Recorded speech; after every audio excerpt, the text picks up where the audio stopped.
All right. Today we have a special treat at Poor Decisions. A guy that doesn't make many poor decisions, but Chris Gallant, who is the CEO of ZICO, longtime friend and very accomplished CEO and beverage executive that I've had the pleasure of working with. Libations has had a long history with. And now you're running ZICO, which has a very special place in our hearts at LA Libations. It was the first exit that we've ever had when we sold it to Coke. And we just had Mark Rampolla in here recently. So it's a real treat to have you, Chris. Man, how you doing? I'm well. Thank you for having me in here. Of course, man. You've been in this office, but you haven't been here in a while. No, it's larger. Yeah. And nicer. We've grown a little bit. Yeah. You guys have done well. Yeah. As have you, man. So I know a little more than the rest of the world, but why don't you tell us a little bit about your journey and how you got here? And you've got a very interesting background with beer and with energy drinks and obviously coffee and now the fastest growing category, coconut water. Tell us about your journey. Yeah. Should we skip over the part where I was a failed software engineer? Maybe just go through it real quick. Yeah. No, I was a software engineer very quickly during the internet boom in the early 2000s. But coming out of business school, I had a great opportunity to work for Bain & Company, a big consulting firm, and just work with a stellar team there that was focused on the consumer goods space, Eileen Shai and Dave Cooper.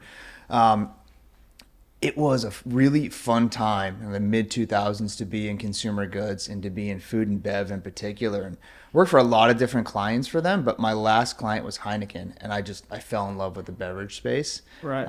I worked on their whole... What geography were you in? The whole Western Hemisphere except for the USA. So basically all of Central America, Latin America, Caribbean. Very fun job. So I did that for about a year and a half, and... After working with them through Bain for about a year and a half, there was a big opportunity. They were buying a company called FEMSA, which was, of course, Coke bottler. So they were buying all the brewing assets of FEMSA. So FEMSA is a massive Coke bottler across Latin America, and they had breweries in Mexico and Brazil. The Mexican brand you probably know, right? Tecate, Sol, Dos Equis. Really strong in Mexico, really strong internationally. The Brazilian brands, much less known, like Kaiser, Bavaria, and a really domestic brand. So I moved down to Sao Paulo for 6 months. Oh, I didn't know that. Yeah, it was amazing. I worked with them on the diligence. They ended up buying the company. Were you married at the time? Or I was not married at the time. So it's easier to move around? Easier to move around, yeah. So I moved down there, had a great time. We ended up purchasing the company. Or purchasing the brewing part of the company. And then I stayed for another year working for the CMO.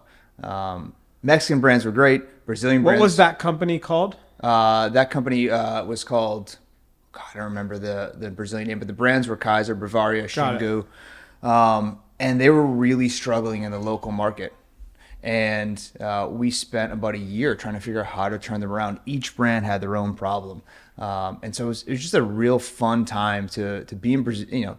Brazil is a huge beer culture. Right. And so, and these brands were old legacy brands, but they were amazing. So it was just a year of really developing the strategy, turning them around. And look, at that point, I was like, I know everything there is to know about beer and about beverage. Let me just do this on my own. So I moved back to New York and partnered up with actually a college classmate of my wife's who had gone on to get his master's in brewing science. And the two of us, he knew everything about making beer. I knew everything about selling beer. And we started our own company, and man, we knew nothing, right?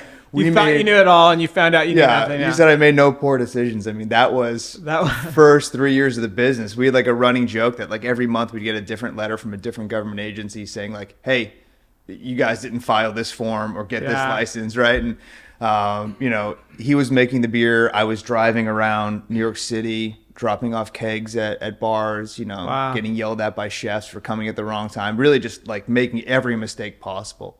But, I've talked about this, like that's how you learn the business, right? I mean, and we had a great time. And I built that up over 7 years. And I sold my shares to one of the core investors we had. And what was that company called? That company was called 10th Avenue. 10th Avenue, Yeah. They are a family office in New York City. Gotcha. And so they worked after that to continue to grow the business, and they just sold it to Captain Lawrence, another cool. another brewery in New York. So pretty good, man. Yeah. First brands you started is still around. So yeah. I mean, beer is a tough place to be right now. All beverage is a blood sport. I mean, we talk about it all the time. You know, everybody talks on LinkedIn about all the successes and the victories, but just double click and we fail all the time. It is so hard, and we don't run away from talking about it. But so where'd you go from there after that? I went to Red Bull. Which is where I met you. Yeah, exactly. That's what brought me to LA. Came out to Red Bull, and I came into the strategy team, which was all former Bain guys that you met. Yeah. So we had a lot of fun working there, and we were trying to develop like, hey, how do we grow this company outside blue and silver can, right? Yep. So we had lots of ideas. We worked with you on a couple of ideas. We had some distribution ideas. A lot of people don't know this, but we were working with the brand Owen at the time. Yeah. And we took a run at putting Owen on Red Bull trucks. We did. And we got through the American portion, and then I think you guys took it to Europe and got batted down, right? Yeah, well, Mr. Monashitz, the founder, didn't want to grow outside the blue and silver can. I mean, to his credit, right? The business has grown, you know. Yeah, it's worked out okay for those guys. Yeah, apparently. You know, he's recently passed, but he continued to grow that business at a tremendous clip. But yeah, he disagreed with our thoughts there, and then a few weeks later, the strategy team didn't exist in the U.S. anymore. Yeah, exactly. Yeah, after that trip, I'll never forget. Jason Cohen and I were like, dude, we got a shot here. Like, we're gonna put Owen on Red Bull trucks. That would have been we were that would have been unreal at NACS in Vegas. Yeah, talking about it. Yeah, we took a run. We took our shot. We did. But, yeah. So Red Bull, then what? Red Bull went on to kombucha after that. That's right. Which was a fun segment. That was quick though, right? That was quick. I mean, when I came into kombucha, it was an interesting time, right? It was on fire, but that was right when Olipop and Poppy were coming out. Yeah. And those two brands just they hit the mark, right? And there's a lot more modern sodas now, right? We went to Expo West this year. Everything was either protein or modern soda, right? Or both. And so you know, they just understood the consumer, right? The consumer wants this functionality, but they don't want the taste. Yeah. What was that kombucha brand you were with? That was called Aqua Vitae. Aqua Vitae, yeah. And we were working to every place we were working to sell it in. Every buyer said, "Hey, we're actually reducing kombucha space. Yeah. We're not like not only do we not have room for new brands, we're taking the space down. Every brand's losing shelf space, and we're filling it with Olipop and Poppy, right? And it's shelf stable and has a longer shelf life. And, fun flavors. Yeah, consumers love it. Kids love it. Moms are happy with giving it to them. Yeah. So you saw the writing on the wall. And I ended up, just meeting the folks behind Chamberlain Coffee. So it had just launched, right? And it was a coffee brand started by celebrity who had just an authentic approach to it. Like she was all about coffee, and all of her videos were just a natural thing to launch, right? This wasn't like Jennifer Lopez, launching an alcohol when she doesn't drink. Brand, right? Yeah, I mean this. Emma I've got to spend quite a bit of time with Emma because of you, and she is authentically passionate about coffee. Yeah, I mean, there's no doubt about it. It worked and the consumers really understood it, and so we took that brand from a very small D2C brand, and really proud of what we did. Right, we grew it. We grew the D2C. We launched on Amazon, but we got into about 12,000 doors. Yeah. We helped. Yeah. You guys helped quite a bit. Yeah. So I think that was, I can't remember if that was before Zoa or after Zoa, but it was one of our first celebrity brands that we ever, had a role in. And it was really fun for me. I remember you and I took Emma to Rewind, that Walmart conference, and the buyers asked to meet with her. And Emily was the buyer at Walmart, and she was a huge young Emma Chamberlain fan. Mm-hmm. And I think it's when you came to me, I'm like, I think I've heard of Emma Chamberlain, but I'm not sure who she is. But the people that know Emma Chamberlain. And Emily was like, I want to take this into Walmart chain wide. And I remember you and I looked at each other like, uh-oh. And Emma was like, I'm all in. Let's do it. And we did it. We did it. And what was amazing, I don't think it's in there anymore, and it probably shouldn't have been. It was too early. You always regret going there too early, too big, too fast. We break our rule all the time and regret it every time. But I'll never forget what Walmart told us. I said, so how's it going? And they said, the numbers are good. They're fine. But what's amazing is we have all these Gen Z women coming to Walmart that have never been in a Walmart, coming to get Chamberlain coffee. And it was really fascinating for me because we work with a lot of celebrity brands, and the one mistake that so many of them make is they end up having their manager run the company, and that was the one thing that Chamberlain and UTA did right is they brought an adult in. They brought you in. And it was fundamentally different how that brand was run versus a lot of the other things that we were seeing. Like, we were involved with Feastables a little bit in the beginning. We brought them to 7-Eleven and did some stuff, and they didn't figure out for a long time that they needed to bring like somebody in that knows what they're doing, because this stuff's very, very hard. And just because you have a celebrity behind it does not ensure success. No, right? Look, we went through hard times too. I mean, we went through like the first product we put out, the coconut milk coagulated, and we started seeing reports of like, that's right, just sort of like solids in the beverage, and it was awful, right? And that's when you really like that was painful for all of us. That was painful, and like that's when you've got to have like the right operating team in place to say, okay, how do we get through this? Because we can't panic, right? We need to figure out how do we get the right product on the shelf? How do we reinstill confidence in consumers? It was tough. Yeah. But that happens to everybody and to everything. I mean, who hasn't like had a product run that hasn't had mold in it or something? Like, people don't talk about it, but that is what happens all the time. And you had a really good run there. I mean, you took it from nothing to really, really something. And you should be proud of the work that you did there. But you recently made another switch, right? I did. I knew Mark just from being in the beverage world, Mark Rampola, that you referenced earlier. And, he called up and talked about running this brand, ZICO. And it's an incredible brand, right? It's been around for 21 years. One of the first coconut water brands to enter the U.S. alongside Vita Coco. And just had this tremendous brand awareness, and it had been on this long ride. But you tell me about, let's get into where ZICO's going, right? But you were involved with ZICO before I was, so you tell me about it. So we got involved with ZICO early. I think it was less than $2 million in revenue, and the Coca-Cola company was about to make a minority investment in it. And Derek Van Rensburg and Coke had at that point owned 25% of LA Libations, and we were their incubator. And Derek Van Rensburg, who was the head of VEB, called me and he goes, hey, we're thinking about getting into this brand called ZICO, coconut water. And I was like, wow. And he goes, they need your help. And I go, really? And he goes, yeah. He goes, this guy Mark's amazing, but he does not know the industry that well. He came from paper or something. And Mark's a super smart guy, but if you just never done it, there's just things you don't know. And so we got involved with ZICO very early, and I'm so proud of the work that we did with ZICO. And Mark, to this day, is still very gracious. He tells everybody, that LA Libations created a lot more value for us than they got back, which is true, from a, I guess, dollars and cents perspective, but it changed the trajectory of our company because it was the first brand that we ever did like equity for services type arrangement. We didn't invest a dime. We didn't have a dime. But we said, if we're going to, do this and we do actually do what you want us to do, we want to earn a little bit of equity. And we did. And we sold it to Coke, and that changed our model forever. And that led to things like Core Water and Body Armor, and it's a big part of the DNA of our company, the ZICO story. But one of my things I'm most proud about, and Mark was just in here, doing the podcast, and we were talking about Costco, and we launched in Costco 7 times. We failed 6 times. The 7th time it stuck, and we built ZICO into a $65 million SKU. One SKU.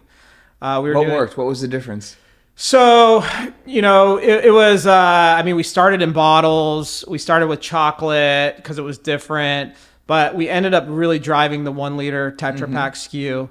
And we got the pricing equation right, the case pack right, the graphics on the packaging right. But we had it where we were doing like 4 MVMs a year. Like we were doing like an MVM per quarter, and it was just cranking. And then Vita Coco came in and offered to do Kirkland Signature's private label. And that was like a big wrench in everything that we had built. But man, I mean, think about that. Think about today, one SKU, 65 million. The power of Costco, if you get it right, really get it right, it's amazing. I mean, if you're doing $1,000 per week per club, which is like the bare minimum that you can do and stay in there, you know, you're a $20 to $30 million SKU, right? But, you know, but beyond dollars, right? Costco brings so much more, right? If you think about the consumer that they have that comes in, they're not just shopping at Costco. Maybe they're there, once a month, once every 2 months, right? Yeah. They do all their shopping elsewhere as well, right? And so when you get that consumer to come into Costco to buy your product, right, it just amplifies it everywhere. Right. It's Another reason why it didn't work is we were early, right? We went in there and we had to educate the consumer on the why of coconut water, right? Like hydration is the whole thing. I'll never forget. I was with Jerry Gittleman and we were like scratching our heads. You know, he's retired now, but he was the buyer for the San Diego region. He was the captain of our Costco business with ZICO. And we were like scratching our heads and I'm like, maybe we should do more demos. And, he looked at me and he goes, I don't think that will help sales, right? Because back then, people had an expectation of what coconut water should taste like, and it didn't taste like that. If you've never had it before, you're like, whoa, that's not what I was expecting. That doesn't taste like coconut meat, right? Yeah. And so we had to get through all that and finally educate people on what hydration was. But so then the company sold to Coke, and this is what I want to talk to you about, right? So Vita Coco was in the KDP system. ONE was in the Pepsi system. ZICO was in the Coke system. There was so much energy and treasure and money and resources going into that category that the category took off. But then after a while, ONE kind of went away in the Pepsi system. Vita Coco kind of took the leadership spot, and Coke took their eye off the ball completely with ZICO. And the category just kind of flatlined. It did. And all of a sudden, right now, today, it is once again the fastest growing category in beverage. It has been for 3 years. For 3 years. Yeah. It's unbelievable. So it's fun when you're selling something with you know, with tailwinds, right? Right. So tell us a little bit about the team, where the business is at, the growth, all that stuff. Yeah. Well, let's start with the growth. I don't think the taste for coconut water slowed down. I think what happened is you saw those big brands from Pepsi and from Coke effectively get pulled back and discoed. Yeah. Right. And so when you take that much volume out of the market's going to take a dip. But it bounced back pretty quickly, and especially after COVID. Right? I mean, we're growing double digits, right? Every month, double digits year on year. Wow. And it's incredible. But yeah, they bought the company back in 2020, launched it in 2021. And, when we got the company back, right, we have all this brand awareness, right? We have probably the second highest brand awareness, aside from Vita Coco. It's incredible brand. Which is huge, right? We've got a supply chain that Mark built and then Coke expanded on, that just everything works. Like I was saying to you before this podcast, like everything's just clicking. It's all working. What you don't have is the shelf space, and it is a dogfight, right? Whether or not you were on shelf 5 years ago, that shelf space is gone. You've got to go back and fight for that again. Yep.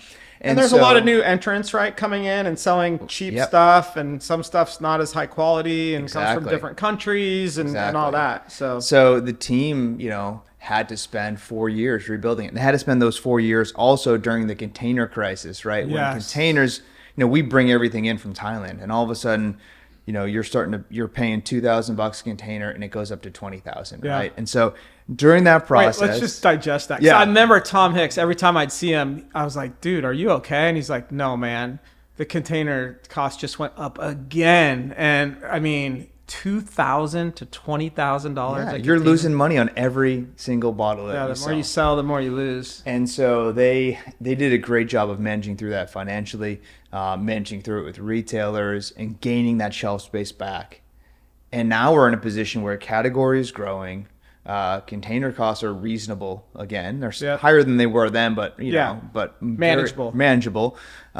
Consumer loves it, and we're back on shelf, so it's growing very quickly. So let's talk about shelf space real quick. Yeah. So what retailers do you think are doing it right with this category? Yeah. I think so Costco we talked about. They're doing it very well. They have their Kirkland signature plus a few other brands. So we're in some of the regions, and it does very well, right? That consumer wants it. I think the other ones that are doing it well are finding the right price point, right? And merchandising it correctly. So Albertsons has been a huge partner of ours. Yep. And we're nationwide in Albertsons. And one thing that works really well. Shout out to Buster and Joe. Buster. Yes. We're in produce. Oh, you're in produce. We're in produce there. Sorry, Buster. Sorry, Joe. So yeah. So we're in produce there. And it works really well in produce. Yeah. That's where it started there. I remember in Vaughn's in the early days, it started in produce. Some of it's cold. Actually, Buster was the one that did that, actually. He was the head of produce. Right. And we sold it into ZICO. So shout out Buster. There we go. There you go. Joe wasn't there yet. He was probably 12. But that's all right. So it's in produce and it's working. Albertsons has been a huge partner for us. I think another great partner has been Walmart. All right, Walmart. We will be nationwide in November in Walmart with a number of. And where does it SKUs. sit in Walmart? So it used to sit in New Age Beverages, and they moved it to juice. Okay. They moved it to juice, and is that where you'd like to be next to, in juice and with most retailers? Well, I'd like to be in produce everywhere. Oh, you would? I'd love to be in produce everywhere, and we're working with retailers on that because we have a strong data story that says, hey, when we're in produce, we move this much faster, right? You're gonna capture this many more dollars, that much more incrementality, right? So produce is where we'd love to be. Is it just because people that are buying fruit are the consumer that wants coconut water, or what? Or is it because you have more off-shelf space, or like what is it? Well, part of it's cold, right? And we all know that works. We're unique because we're over there and there's only one other brand there. And then I think the other piece is, we sat down, we thought about like, what's the usage occasion for this? Like I drink coconut water plain like this, but a lot of people drink it in smoothies, right? And right. What do you put in smoothies? You put fruit. So we started toying with a couple of things, like what if we merchandise it next to the fruit? What if we do promos that aren't $1 off ZICO, but $1 off berries? And we started seeing really high velocity. Cross merch with fruit, bundling. Exactly. Very interesting. So yes, that's where we'd love to be. But look, we've got we're in most national retailers. In Kroger, where are you? Are you in juice or are you in produce? So we have this product. This is our new product, which we can talk about in a minute. But this will be in produce, and then our core natural product is on the shelf in grocery. So you're talking to two different buyers. We're talking to two different buyers. That's cool. Yeah. So tell me about this. This is pure. So this is pure. So this is Nam Hom. Nam Hom, 100%. I know what this is, but a lot of people may not. Why don't you explain what that means? So it's a special coconut. It's harvested early. It's a young coconut, harvested early. It's indigenous to Thailand. It's actually. Is this shelf stable or? That is not shelf stable. This is a cold supply chain. That is a cold supply chain. It tastes great, man. Thank you. This is like goes against harmless harvest and stuff like that. Exactly. So so it's indigenous to Thailand. Our supply chain is really set up to crack this specific type of coconut. So we have a factory in Ratchaburi, which is like an hour and a half outside Bangkok. And all that factory does is buy these coconuts and crack this specific type of coconut. And so we've been adding this specialty coconut to our core product because it has this, you can taste it, has this like unique, sweet, nutty taste to it. Yeah. We've been adding this to our core product for 20 years. And so we said, super good. Why don't we just make something out of exclusive of this? Now it's a lot more expensive. It's a higher price point, but it's really good. So what would this retail for? This retails between $3.99 to $4.99 depending on the store. Okay. This has to be the best product I've ever made, right? It's a one ingredient product, but this is the product that when people come to my house, I see them walking out with cases under their arm. Right. Yeah. And this just hasn't happened to me What's before. the shelf life on this? This is 9 months. 9 months, as long as it stays cold. As long as it stays cold. Part of the reason for the cold is, it's an aseptic product. But the reason for the cold is also because of the coloring. It has this beautiful pink hue to it. And as it ages, if it ages at an ambient temperature, it turns a little purple. And so you bottle this in Thailand? Yes. Everything's done in Thailand. Everything's done in Thailand and just brought overseas. Exactly. Wow. And is Chris still running stuff for you over there? Chris Weavers? Yeah. Absolutely. He's amazing. He knows awesome. He knows more about coconuts than anyone I've ever met in my life. He is the subject matter expert. Yes. In coconuts. I love that guy. Yeah. And Chris is, you referenced earlier some of the products out there that are incorrectly labeled. Chris is, one of the guys banging the drum there for that. Right. We see, as a lot of new entrants come into the market, they're getting certificates of authenticity from co-packers, across Southeast Asia that, aren't actually coconut water, although it may be labeled as such. Really? But yeah, it's, pretty heavily fortified. Don't mention any names. Heavily fortified with sugar. Yes. Wow. Yeah. Interesting. But yeah, we go through a lot of lengths to make sure this is a pure product. Interesting. Yeah, Mark was mentioning you guys are testing a lot of competitors and we are, yeah. Trying to understand it. Do you think there's, I know the kombucha industry did this at one point. I know Bill Shuffelt on the non-alc beer side is doing this. He's setting up like an industry kind of like watchdog for quality and stuff like that. Have you guys talked about that or? I haven't, but that's really interesting. Tell me more. How are they doing it? Is it like a seal that goes on to? Yeah, I don't know. I don't know enough about it, but I know kombucha. There was a lot of problems because there was a lot of kombucha players coming in and saying they were one thing and they weren't. Mm-hmm. And so I think GT Dave drove it because he was just getting mad. He's like, these people are saying they're what I am and they're not, and so we got to keep them honest. So he created this like kind of governing body of kombucha. So it's interesting. We'll see where it goes, but there are a lot of products coming out. Some of them taste amazing. Mm-hmm. Like we're seeing a lot more come out in cans, mm-hmm. right? Which is interesting. Would you guys ever do a can? I don't know. We've thought about it. We're pretty happy with the product that's in PET right now. Pretty happy with the Tetra Pak, but can's always on the radar for innovation. And is 1 liter still like a huge part of 1 liter Tetra, a huge part of your sales? If you look at the Nielsen data, yes, that is the workhorse for us and for our competitors too. Yeah. Right. And that's the format that people wanted. Innovation becomes really interesting in this category because it's like 80% of the coconut water consumed is just plain coconut water. And so you can't come up with a million flavors because people aren't going to want them. So you have to start to think about function. You have to start to think about simple like pack architecture, size architecture of the bottle, but so much of it is just plain coconut water. So who do you work for? Do you have a board? I do have a board. You have a board? Yeah. And is Mark like the chairman of the board? Yeah, he is. Okay. Yeah. Who else is on the board? We have a couple other folks. We have another investor on the board. Okay. And then we have one of my former colleagues from Red Bull who ran the distribution company. Okay. And then we have the former CMO of Coke, the VEB group. Oh, so, who's that? Rebecca. Oh, Messina? Yes. I love Rebecca. Yeah. So we have a really strong board.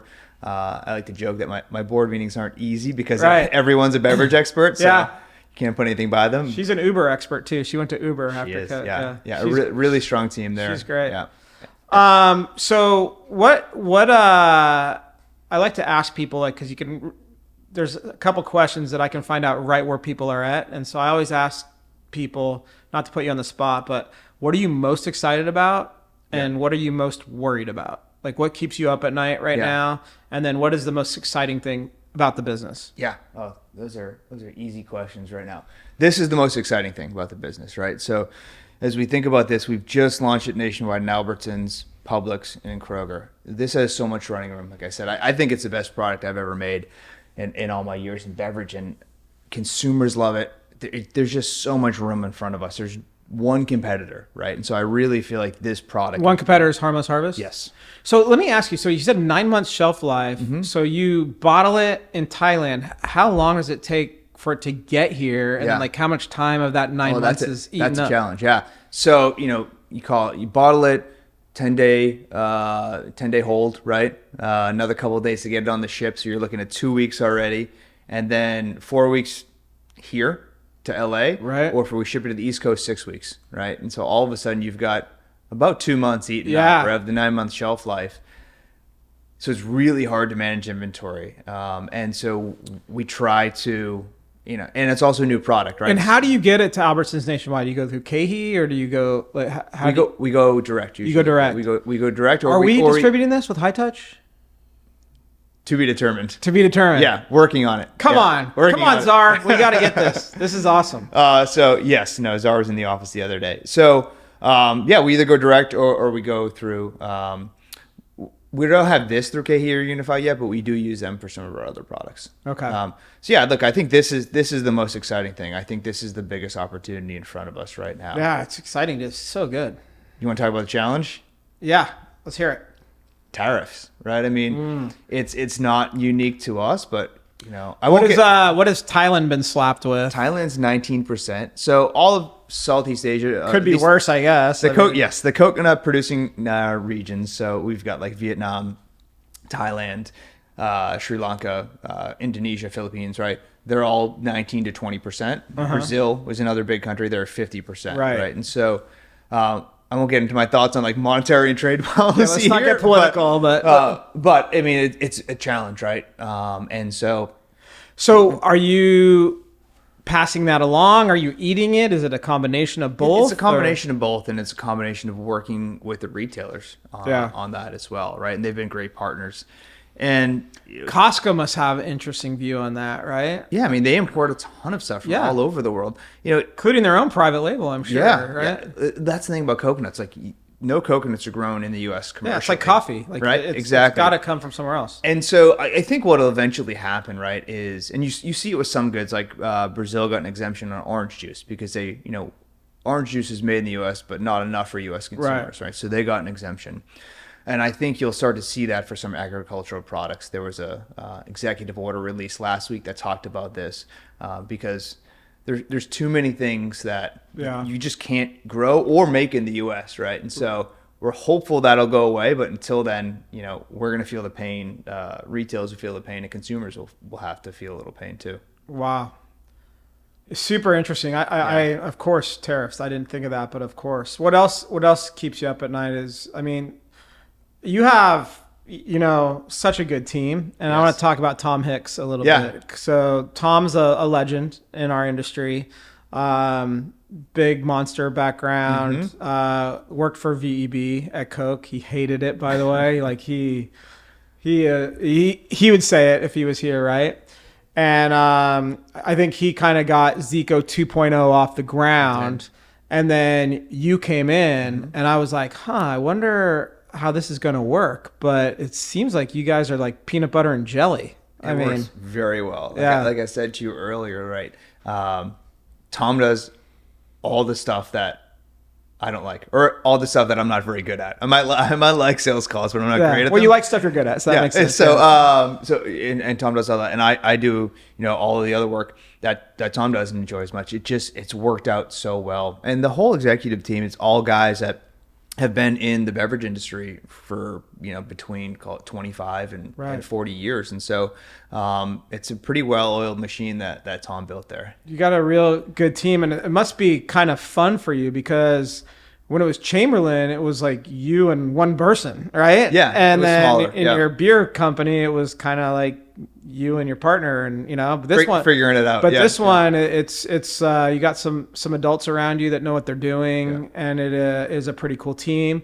You have like some massive beverage experience. I mean, forget everyone else you just mentioned. Just think about Mark, you, and Tom. I mean, that's decades and decades of like beverage experience, which, you know, I always tell people, like, until you've done this, like, you don't know how hard it is. Like, the bodies are buried everywhere, on every corner. There's, you know, a nightmare.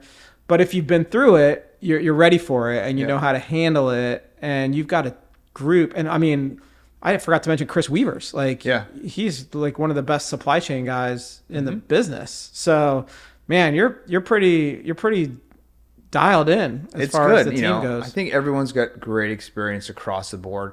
And it really lets us take a step back and say, like, okay, like, how do we think about how to grow this business, right? How do we think about, we're not worried about the day-to-day, or we're familiar enough with it that we can manage it. But like, how do we grow this to the next level? How do we think about this? Let me put you on the spot here. Like, this is Mark's baby that he created, right? He's the chairman. But you're the CEO. Like, how involved is he? Is like he put water in your wine, or does he let you run the play, or how does it work?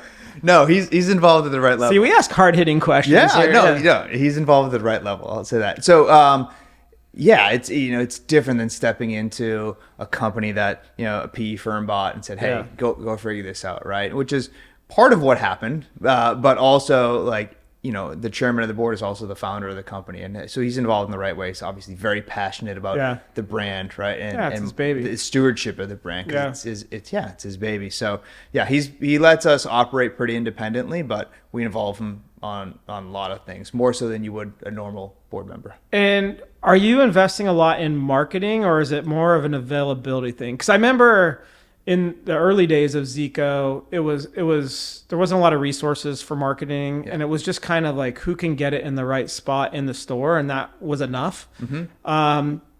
Is that still the case, or are you having to invest a lot in marketing?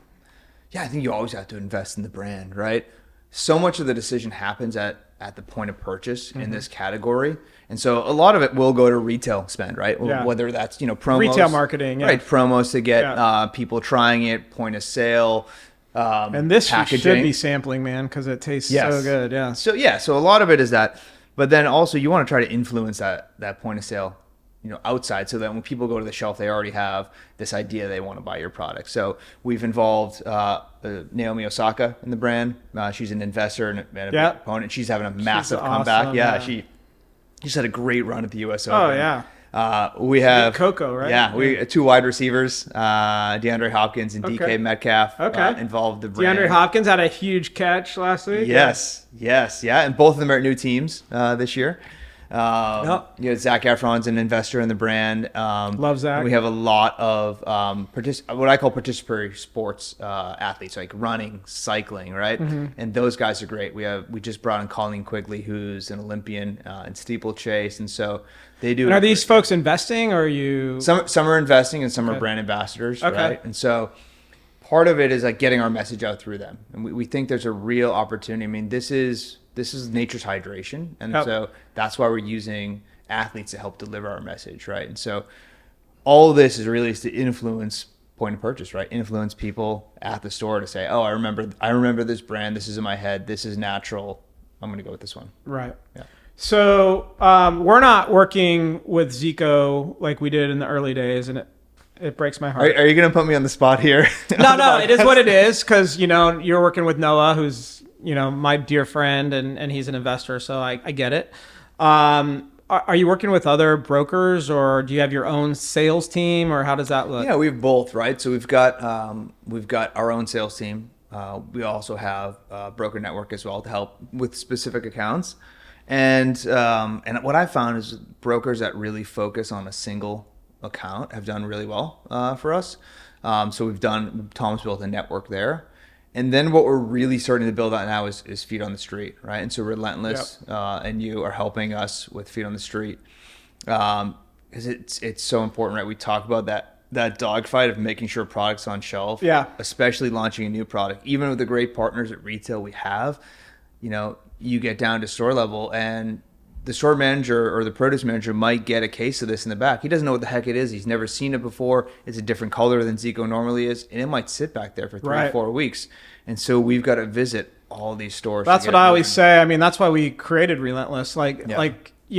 Getting stuff to the back door of a store is not hard. Mm-hmm. Getting it from the back room to the shelf is like an act of God. Yeah. And that's why Relentless and Relentless Advantage is so important. So, by the way, I forgot about that. Thank you for that business. We appreciate it.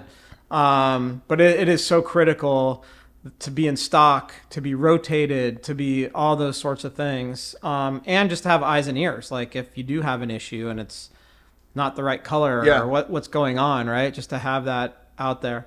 Is there any account that you're like, gosh, we're just not where we should be with that account? This is where we've got opportunity. This is where we've got a lot of growth that we just haven't cracked yet, or are you feeling pretty good about where you're at? I'm feeling pretty good. There's a few accounts that we're not in that we have our eyes on. And that's Target we're looking at, and Sprouts. Those are two big ones that we're not in. But everywhere else we're in, and it's we're growing year on year in every account. And so it's really just overlapping growth. And some of that might be from velocity, right? Some of that might be from, multi-pack SKUs. Some of it's from new doors. So every account really is humming right now. Cool, man. Yeah. Well, dude, I'm so happy for you. I think, we've become pretty good friends over the years. And I just think you've landed in like the perfect spot with a company that needed you. And, you, I think, came to that company at the perfect time where you needed the company and they needed you. And it seems to be clicking. And so we're rooting for you. LA Libations is rooting for you, even though we're not as involved this time. But we should be distributing you through High Touch Libations. I'm going to talk to Czar. Okay. I'm calling you Czar. We're going to get on that. So, but awesome, man. Thanks so much. And congrats on all your success, and keep going. Don't quit. Yeah. Thank you. Thank you for your friendship. Yeah, of course. Yeah. Awesome.